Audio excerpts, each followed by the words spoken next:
दिखता है पुलिस लंबी बहुत सारे प्रश्न थे जो अच्छे से उनका जवाब दिया नहीं। एक चीज़ को समझने की जरूरत है अहमद भाई टूरिज्म की बात करें तो स्टेट के सरकार की तरफ से जो वायलेशन सब उन पर रही हम कभी नहीं कह रहे हैं नॉइस सही है जो भी उनका समर्थन नहीं हो रहा बट ये जरूर है कि माओवाद के नाम पे बेकसूर के साथ अगर कुछ अन्याय होता है तो वहाँ पे हम लोग जब कर रहे हो तो ज्वलंत उदाहरण है आपके सामने अभी एक ही परिवार के हैं पति पत्नी है इनके साथ क्या हुआ माओवाद के नाम पे ये अभी आप खुद सुनेंगे कैसे कैसे वो जेलों में क्या स्थिति है। मैं गया था इनसे मिलने जब मैं पकड़ के जेल में डाल दिया गया मैं इनके केस का आवाज नहीं गया था मैं जेल में जब दुर्गा जेल में इस तरीके की परेशानी मुझे हुई ऐसे ही इस तरह हुआ है एक वकील होने के नाते किस तरह की परेशानी हुई कैसे मिलना है माओवादी बंदी इसका एक रिएक्शन होता था घंटों बिठाया गया वीडियो फोटो स्कैनिंग किया गया उसके बाद भी सीआईडी के पर्सन से मिलाया जा रहा है तो हम लोग विरोध में इस बात पर कि एक प्रिविलेज कम्युनिकेशन होता है लाइनों के बीच में और एक उसके बाद जो कोई नहीं हमें प्रोवाइड की एक जगह प्रोवाइड की जहाँ पे हम लोगों ने उनसे बात की और काफ़ी डिटेल से बात की तो इस तरह की परेशानी होगी माओवादी वाली एक महिला है जिनके बॉडी में 2.5-3 साल का बच्चा है गिरिडीह की रहने वाली है। आप एक जनरल सोच के साथ सोचिए कि क्या ये जाएंगी दुमका जो जिंदगी में कभी दुमका नहीं गई थी अरेस्ट होने से पहले अरेस्ट करने का पुलिस गई थी उससे पहले दुमका कभी नहीं गई थी दुमका जा करके और वहाँ पे आसन का केस था कि गाड़ियों में आग लगाया 8-10 जो भी हाईवा कंपनी हाईवा गाड़ी थी उनकी जेवीआर प्रेशर प्लांट उनके उसमें आग जमी थी और ये पुलिस वाला कुछ नहीं पुलिस का सिर्फ ये था कि पुलिस ने एफआईआर में ये लिखा था कि किस तरह से मतलब हम लोगों को सूचना मिली हम वहाँ पे गए वहाँ पे देखा लोग बताने को तैयार नहीं थे कौन था नहीं था पर लोगों के द्वारा बातचीत करते हुए सुना गया कि ये संतोषनी हो सकती है उग्रवादी हो अक्सर मतलब हो सकती है हम लोग से डिनाई नहीं है करना संतोषी इन्वेस्टिगेशन में करना संतोषी करना बहुत सारे नाम दे दिए ये इसका विरोध होना चाहिए। से स्टार्ट करते हैं और सेशन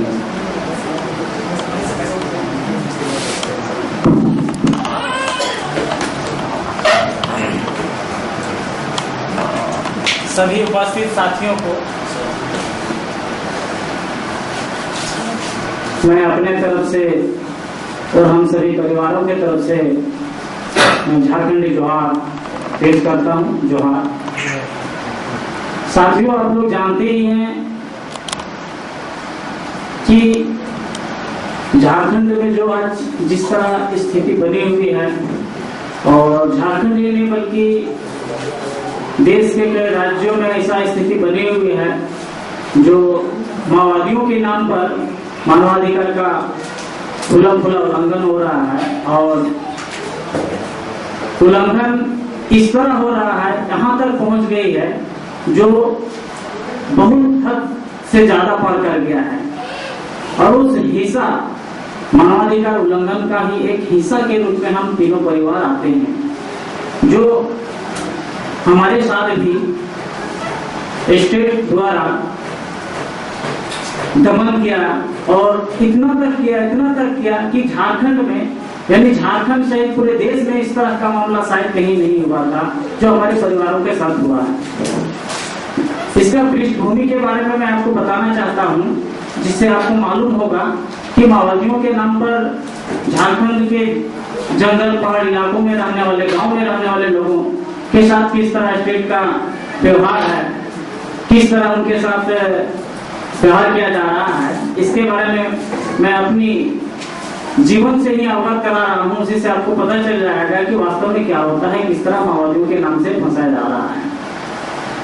सबसे पहले यहाँ पर आपको देखना होगा कि एक शहर, एक गांव, उसका जो दूरियां है, अगर झारखंड के किसी इलाके में अगर हैं आप, गांव में हैं आप, अथवा माओवादियों का समातक हो या ना हो, इससे कोई लेना देना नहीं है। अगर आप गांव में हैं, जंगल में हैं, आपका जमीन जंगल में है, आप गांव में रहते हैं, काफी दिनों से रहते हैं, वहां पर अगर आप हैं और उस इलाके में माओवादियों का संगठन हो, नक्सलवादियों का संगठन है, तो आपको भी उसी नजरिए से स्टेट देखेगी, आपके साथ भी वैसे ही करेगी। जो माओवादियों के समर्थक हैं और माओवादियों के साथ मिलकर काम करते हैं, उनके साथ जो हो रहे हैं, आपके साथ भी ऐसे ही होगा। शहर में अगर आप हैं, इंटेलेक्चुअल हैं, लेखक हैं, पत्रकार हैं, सामाजिक कार्यकर्ता हैं और शोषित उत्पीड़ित मेहनत कर जनता के हित के लिए अगर आप सोचते हैं, लिखते हैं, झारखंडी संस्कृति के लिए, आदिवासियों के अस्तित्व को रक्षा करने के लिए अगर आप सोचते हैं, लिखते हैं और बात करते हैं, तो आपको नक्सलियों का समर्थक कहा जाएगा। सीधे तौर पर आपको नक्सली नहीं कहा जाएगा, आपको उसका समर्थक कहा जाएगा। गांव में अगर है तो आपको नक्सली समर्थक तो नहीं, आपको नक्सली को कहा जाएगा। शहर में अगर हैं, आप उनकी बात अगर करते हैं, तो आपको नक्सलियों का समर्थक कहा जाएगा। आपके पास ऐसा स्थिति आ रही है अभी कि आपको बोलने के लिए बंद कर दिया जा रहा है। अगर नक्सलियों के समर्थक, नक्सलियों कहने का मतलब है जो गांव में रहने वाले लोग हैं, उनके समर्थन में अगर आप बोल रहे हैं, उनके साथ जो अन्याय हो रही है, इसके खिलाफ अगर आप आवाज उठा रहे हैं, उनका वास्तविक जीवन के बारे में अगर कुछ लेख के माध्यम से प्रकाशित कर रहे हैं, अखबार निकाल रहे हैं, पत्रिका निकाल रहे हैं, अपनी बातों को रख रहे हैं, तो आप उसका समर्थक आपको बना दिया जाएगा। अभी तक यही हम लोगों ने, आज तक मैं देख रहा हूँ, यही हो रहा है। अब सवाल है कि इस तरह परिस्थिति आज यहाँ पैदा हो गई है, क्यों? झारखंड में ही क्यों, चाहे उड़ीसा में ही क्यों, छत्तीसगढ़ में ही क्यों, और बंगाल में ही क्यों, और स्टेट में ही क्यों, बाकी स्टेट में क्यों नहीं है ऐसा स्थिति? तो निश्चित आपको ये जानना होगा कि झारखंड एक खनिज संपदा से भरपूर राज्य है और यहाँ का खनिज संपदा खुद यहाँ के लोग उसको इस्तेमाल नहीं कर पा रहे हैं। यहाँ का खनिज संपदा से बड़े बड़े कॉर्पोरेट घरानों वाले लोग लूट के ले जा रहे हैं, उसके खिलाफ में लोग संगठित हो रहे हैं, संघर्ष कर रहे हैं। जहां जहां इस तरह के लोग संघर्ष कर रहे हैं, संगठित होकर के संघर्ष कर रहे हैं, संगठित होकर के संघर्ष कर रहे हैं और यहाँ तक वो हिंसक संघर्ष के लिए हिंसक पर उतारू हो रहे हैं, ऐसे जगहों पर इस तरह का स्थिति बनी हुई है और जिसका परिस्थिति आज हम सभी लोग देख रहे हैं और सामना कर रहे हैं। तो ये स्पष्ट रूप से यहाँ पर साफ साफ है कि अगर आप अपनी अस्तित्व के लिए अगर लड़ रहे हैं, जमीन रक्षा के लिए लड़ रहे हैं, जल के लिए लड़ रहे हैं, जंगल के लिए लड़ रहे हैं और खनिज संपदा के लिए लड़ रहे हैं, तो आपको अभी कहीं भी हो, निश्चित तौर पर आपको नक्सलियों का समर्थक कहा जाएगा, नक्सली कहा जाएगा और आपके साथ जिस तरह जो नक्सलियों के साथ हो रहा है वैसे आपके साथ भी होगा, हो रहा है। ये स्थिति है जिसका परिणाम मैं खुद हूँ एक उदाहरण के रूप में। मैं बचपन से ही आपको बता देना चाहता हूँ, मेरा गिरिडीह जिला पीटर थाना अंतर्गत एक गांव में पड़ता है, गांव देहात में करीब पीटर प्रखंड से करीब 8-9 किलोमीटर अंदर जाना पड़ता है पैदल। उस गांव में मैं बचपन से ही रहा, पैदाइश मेरा वही हुआ और वहां का जो स्थिति थी पहले और अभी खास अंतर नहीं आया है। पहले तो वहाँ जंगल माफियाओं का राज था, जमींदारों का शोषण था, रोड नहीं थी, पुल नहीं था, बिजली नहीं था, स्कूल नहीं था और कई तरह हॉस्पिटल नहीं था, कई तरह की समस्याएं थी वहां पर। ऐसे स्थिति में वहां के लोग, खास करके बच्चे लोग, किसी को पढ़ा नहीं पाया। मेरे उम्र में जितना भी वहां पर है या हमसे बड़े,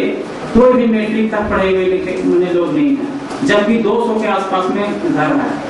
इतना संख्या है, फिर भी वहां मैट्रिक तक पढ़े लिखे कोई नहीं है। मैं भी पढ़ा नहीं, मैं मात्र तीसरा क्लास तक ही स्कूल में पढ़ पाया।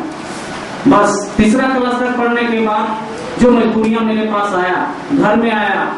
लिखने पढ़ने का कोई साधन नहीं और किताब खरीदने के लिए पैसा नहीं, ऐसे स्थिति में स्कूल छोड़ना पड़ा और अंततः एक सांस्कृतिक संगठन के साथ मैं जुड़ गया। झारखंड एफएम एक सांस्कृतिक संगठन, संथाली नाम है जिसका, झारखंड एफएम मतलब जागृति होता है। वो सांस्कृतिक संस्था में जुड़ने के बाद ही मैं गाना गाना, लिखना, पढ़ना और कुछ बोलना, क्षेत्रीय भाषा में भी कुछ जानना और ज्ञान भी धीरे धीरे मेरा बढ़ते गया। और बढ़ते गया, बढ़ते बढ़ते निश्चित तौर पर गांव से शहर तक प्रोग्राम में आया, कई तरह के लोगों के साथ में मिला और मिलने के बाद जब मेरे अंदर में ज्ञान आया तो मैं खुद अपने आप को रचना करने का शुरू किया, गीत लिखना शुरू किया, संथाली में, खोरठा में, नागपुरी में और धीरे धीरे हिंदी में। अब सवाल था कि मेरे सामने कि गीत गाऊं तो गाऊं, क्या गीत गाऊं, या लिखूं तो लिखूं, क्या लिखूं, किसके हित में लिखूं। आज तो अच्छे अच्छे लोग हैं गाने वाले, बहुत अच्छे अच्छे कलाकार हैं, गाते हैं, उनका सुर ताल बहुत बढ़िया है, अच्छा से अच्छा गाना गा लेते हैं, लोगों को झुमा देते हैं, लेकिन वो किसके हित में गा रहे हैं, किसके हित में वो सोच रहे हैं, किसके हित में लिख रहे हैं, ये सबसे बड़ा सवाल है। और मैं हमारे जैसे संस्कृति कर्मी किसके हित में गीत गा रहे हैं, लिख रहे हैं, बोल रहे हैं और सांस्कृतिक प्रोग्राम दिखा रहे हैं, ये बड़ा सवाल है। जहां से शुरू होता है वर्ग, आप किस वर्ग को प्राथमिकता देते हैं, किसके लिए आप कर रहे हैं। तो आज साम्राज्यवादियों द्वारा, बड़े पूंजीपतियों के द्वारा जो लाखों लाख हजारों हजार रुपया दे करके अच्छे अच्छे ट्रेनिंग दिलवा करके उनका प्रचार प्रसार करने के लिए, पूंजीपतियों की संस्कृति को प्रचार प्रसार करने के लिए, पूंजीपतियों का जो उनका रणनीति है, कार्यनीति है, उसको लागू करने के लिए वो हर जगह हर क्षेत्र में पैसा खर्च कर रहे हैं, खर्च करवा करके एक अपने हित में कलाकारों को बना रहे हैं और गा रहे हैं, जिससे आज समाज में एक व्यापक कुसंस्कृति फैल गया है। तो हम वो गीत गाते थे, वो गीत हम गाना शुरू किए जो दलित, पिछड़े, शोषित, उत्पीड़ित, मेहनत कर जनता है, जिनके हित में बोलने वाले कोई नहीं है, जो जिनके लिए एक अपनी संस्कृति को रक्षा करने के लिए समझदारी नहीं है। बिल्कुल वैसे लोगों के लिए, शोषित, उत्पीड़ित, मेहनत कर जनता के लिए, झारखंड की संस्कृति को बचाए रखने के लिए, अपने अस्तित्व को बचाए रखने के लिए हमने गीत गाना शुरू किया, लिखना शुरू किया और बोलना शुरू किया, नाटक का मंचन करना शुरू किया। और ये मंचन केवल गांव में ही नहीं, शहरों तक हम लोगों ने, शहर की गली में भी हम लोगों ने इस तरह का कार्यक्रम धीरे धीरे शुरू किया। यहाँ तक दिल्ली, कोलकाता, पटना और बड़े शहरों में भी हम लोगों ने प्रोग्राम किया। हमारे सामने एक नया नया विषय आता है। सबसे पहले तो नारी उत्पीड़न का सवाल को लेकर के हम लोगों ने गाँव में गाना शुरू किया, दहेज के खिलाफ शुरू किया, अंधविश्वास के बारे में लोगों को जगाना शुरू किया, नासा के बारे में जनता को जगाना शुरू किया, जंगल माफियाओं का राज था उसके बारे में बताना शुरू किया, उसको जंगल रक्षा करने के लिए शुरू किया, अच्छी कृषि के लिए हम लोगों ने शुरू किया, जनता को समझाना, बुझाना कि आप कैसे कृषि का उन्नत करेंगे, कैसे अच्छा फसल का